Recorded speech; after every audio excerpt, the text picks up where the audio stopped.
आप देख रहे हैं शाह अलर्ट न्यूज। आज हमारे साथ मौजूद है मुजफ्फरनगर कांग्रेस नगर अध्यक्ष अब्दुल्ला आरिफ। अब्दुल आरिफ ने शाह अलर्ट के साथ हुए इंटरव्यू में बीजेपी की बखिया उधेड़ दी। उन्होंने कहा बीजेपी देश को तोड़ने का काम कर रही है, साथ ही देश में नफरत फैला रही है। अब्दुल्ला आरिफ बोले, आज हिंदू कांग्रेस के साथ नहीं है, लेकिन आने वाले समय में हिंदू साथ आएगा।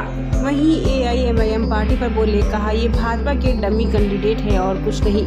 अब्दुल्ला आरिफ यही नहीं रुके, उन्होंने कहा ये 2024 बदलाव का चुनाव है, ये किसी को हराने का नहीं है, ये वो चुनाव है जो देश के लिए एक अच्छा संदेश है। अब की बार देश में इंडिया जीतेगा। अब्दुल्ला आरिफ ने और क्या कुछ कहा, देखिए शाह अलर्ट एडिटर अरशद राणा के साथ। 2024 की जहाँ तक बात है, 2024 में गठबंधन बना है इंडिया नाम से, और इंडिया गठबंधन में जितने भी सांप्रदायिक ताकतों के खिलाफ लड़ने वाले लोग हैं, महंगाई, बेरोजगारी, जो मूल मुद्दे हैं देश के, वो सब एकजुट हैं इन ताकतों के खिलाफ। ये ताकत सब एकजुट हैं और इन ताकतों का मकसद यही है कि यहाँ से बीजेपी का सफाया हो, देश के अंदर अमन शांति कायम हो। यही सबसे बड़ा का मकसद है, ना कि इसमें किसी प्रधानमंत्री को हराना है, ना ही किसी में व्यक्ति विशेष को हराना है। इसमें सिर्फ और सिर्फ सत्ता परिवर्तन हम लोग चाहते हैं। सहारनपुर के एक लीडर को अभी पार्टी से, बहुजन समाज पार्टी से निष्कासित किया गया है। चर्चाएं बड़ी चल रही है, पूर्व में भी कांग्रेस में रह चुके हैं। क्या अभी कांग्रेस में आने के जो कयास लगाए जा रहे हैं वो सही है या गलत है, इसके बारे में जरा रोशनी डालिए आप। देखिए, ये फैसला आदरणीय प्रियंका गांधी जी का है, क्योंकि वो हमारे यहाँ की जनरल सेक्रेटरी इंचार्ज हैं।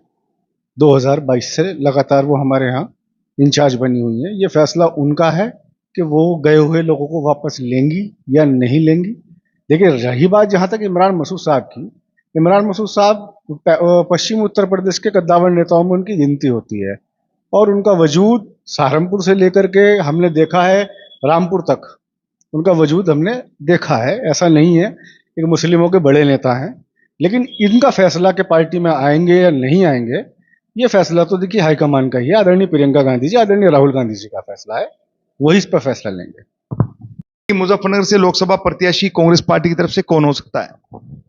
देखिए, अभी इंडिया गठबंधन में सीटों का कोई भी बंटवारा नहीं हुआ है। सब लोग अपनी अपनी भागीदारी चाहते हैं कि सभी को ज्यादा से ज्यादा सीटें मिलें, भागीदारी उनकी सुनिश्चित हो। लेकिन ये फैसला सभी गठबंधन के जो शीर्ष नेतृत्व हैं, सब पार्टियों के अध्यक्ष हैं, उनका फैसला है कि मुजफ्फरनगर हुई या पूरा उत्तर प्रदेश हुआ या पूरा देश हुआ, सीटों का बंटवारा किस हिसाब से होगा। एक देश एक चुनाव, क्या राय है आपकी इस पे? देखिए, एक देश एक चुनाव पे हम सहमति देते हैं। हम इसलिए सहमति देते हैं कि देश के अंदर होता क्या है कि हर 6 महीने इलेक्शन होते हैं, और उसमें देश की जो संपत्ति है, देश का जो पैसा है, सिर्फ वो बर्बाद होता है। यदि अगर ऐसा प्रोग्राम बनता है कि एक देश और एक वो, तो मेरे हिसाब से बहुत अच्छा रहेगा। लोगों को सिंबल दिया था जो अपने क्षेत्र में, अपने समाज में मजबूत लोग हैं, जिनकी लोग मानते हैं, जिनके मोहल्ले में इज्जत है, उनका सम्मान है, उन लोगों को टिकट देने का काम किया था। लेकिन परिणाम तो देखिए, ये तो जनादेश है, जनादेश का तो हम सम्मान करते हैं। जो हमारे जीते हैं उनकी जिम्मेदारी मैं खुद निभाता हूँ। मैं हमेशा हर हफ्ते एक मोहल्ले में बैठक करता हूँ, और मैं यही पूछता हूँ कि हमारा सभासद यहाँ काम कर रहा है या नहीं कर रहा है, किस तरीके से, क्या समस्याएं हैं। तो अब तक तो मेरे जो संज्ञान में मामला है, देखिए जो शिकायतें होती हैं, शिकायतें तो होती हैं, सबसे जरूरी ये होता है कि उन शिकायतों का निस्तारण हो। नगर अध्यक्ष से आप पे संगठन की जिम्मेदारी है, संगठन के बारे में क्या कहेंगे आप? देखिए, संगठन तो पार्टी की रीढ़ होती है। जिस पार्टी का संगठन मजबूत होता है वो निश्चित तौर पे सत्ता में आती है, और सत्ता में वही पार्टी आती है जिसका संगठन बहुत मजबूत होता है। तो कांग्रेस पार्टी का संगठन बहुत मजबूत है।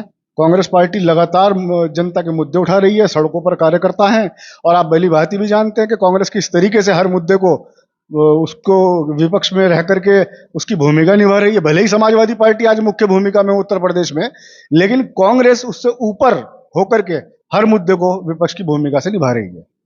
मुस्लिम समाज पर आप किसका असर देख रहे हैं? क्योंकि पूर्व में नगर पालिका चुनाव जो हुए हैं उसमें परिणाम कुछ ऐसा आया है कि बड़ी बड़ी पार्टियां बौखला गई कि मुस्लिम समाज का एक जनादेश ओवैसी के साथ में गया है, तो उस पर क्या कहेंगे आप? देखिए, ये सब बीजेपी के ही द्वारा प्रोपेगेंडा होता है। जब भी एमआईएम को वोट पड़ता है, वो ऐसे प्रत्याशी को लेकर के आते हैं, वो उनका डमी कैंडिडेट होता है। एमआईएम को वोट देने का मतलब ये है कि आप देश में सांप्रदायिक माहौल बना रहे हैं। ये देश हिंदू, मुस्लिम, सिख, ईसाई सबका देश है। इसमें एक जात बिरादरी कभी भी दबाव किसी पर नहीं बना सकते। लेकर के आते हैं, वो उनका डमी कैंडिडेट होता है। एमआईएम को वोट देने का मतलब ये है कि आप देश में सांप्रदायिक माहौल बना रहे हैं। ये देश हिंदू, मुस्लिम, सिख, ईसाई सबका देश है। इसमें एक जात बिरादरी कभी भी दबाव किसी पर नहीं बना सकती, चाहे वो हिंदू हो, मुसलमान हो। इस देश में हिंदू बड़ा भाई है और मुसलमान उससे छोटा भाई है। ये सब चार भाई हैं और ये हमेशा से सांस्कृतिक रूप से यहाँ देश में रहते आए हैं। ये गंगा जमुनी तहजीब का देश है। इसमें कोई कहने वाली बात नहीं है कि हिंदू इस देश का बड़ा भाई है, इन सबका। और हिंदू जहां होगा वहां निर्णायक स्थिति होगी। आज कांग्रेस के साथ हिंदू नहीं है, कल कांग्रेस के साथ हिंदू आ जाएगा। हमेशा सत्ता को हिंदू नहीं तो रखा है सत्ता में। उसके बाद मुस्लिम उसका सहयोगी रहा है, सांप्रदायिक सौहार्द भी बना रहा है। ये जो 2014 के बाद सौहार्द खत्म होने का काम हुआ है, ये खाई पैदा हो गई है। इसको निश्चित रूप से कांग्रेस पार्टी इस खाई को खत्म करने का काम करेगी। बड़ी बात कही है नगर अध्यक्ष ने कि आज हिंदू कांग्रेस के साथ नहीं, लेकिन आने वाला जो वक्त है उस वक्त एक बड़ी तादाद में, यानी कि साफ साफ कह रहे हैं कि लोकसभा चुनाव में जो गठबंधन हो रहा है तो उसमें कहीं ना कहीं